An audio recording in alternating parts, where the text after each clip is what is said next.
Pokračujeme v odpovedi Okresného úradu Žilina, odbor starostlivosti o životné prostredie. Pripomínam, že ide o znečistenie podzemnej vody a pôdy na ulici Kukučinova v Kisuckom Novom Meste. Citujem.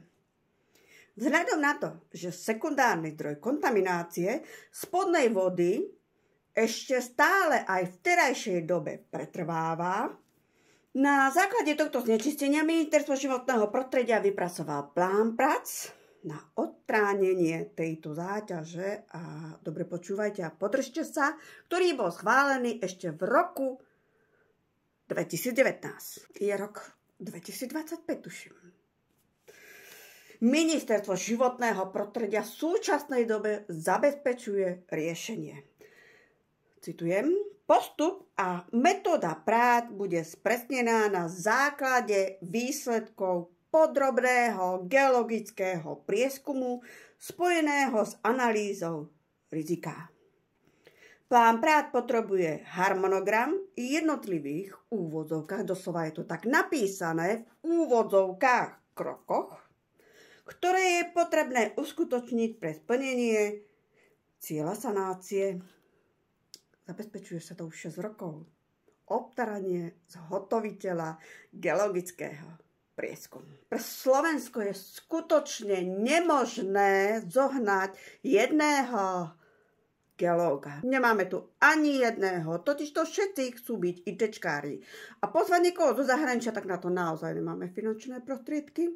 Podporujeme Ukrajinu. Zahraničným študentom nedovolujeme študovať tento odbor. Postavíte na pôde, kde je množstvo kvalitnej pitnej podzemnej vody, sklad nebezpečného odpadu. Ak dôjde k neopatrnej manipulácii, zlíhaniu techniky či ľudského faktora, nebojte sa, vláda sa o to určite postará. Cítime to my v Kisuckom Novom Meste, kde tento okres má najviac pacientov onkologických a nemáme vo svojom okrese ani jedného lekára. Čakajte, naozaj čakajte, že toto bude zabezpečené.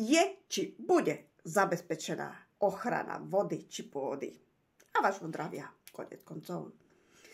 Koľkí z vás vedeli o tejto kontaminácii vody a pôdy v Kisuckom Novom Meste? Ani ja som to donedávna nevedela. Natrafila som na to úplnou náhodou. Toto je strategická investícia. Ja myslím, že k tomu nejaký zvláštny osobný komentár ani netreba a pochopili ste. Po lopate, čo som vám vysvetlila, odpoveď Okresného úradu Žiline, odbor starostlivosti životného prostredia, skutočne sa starajú. A u nás išlo iba o výrobu guľôčkových ložíc. Chápete, čo sa stane pri lítiových batériách? Ďakujeme, vláda, že sa tak staráš o naše zdravie. A záleží ti na občanoch, ktorí ti dali mandát.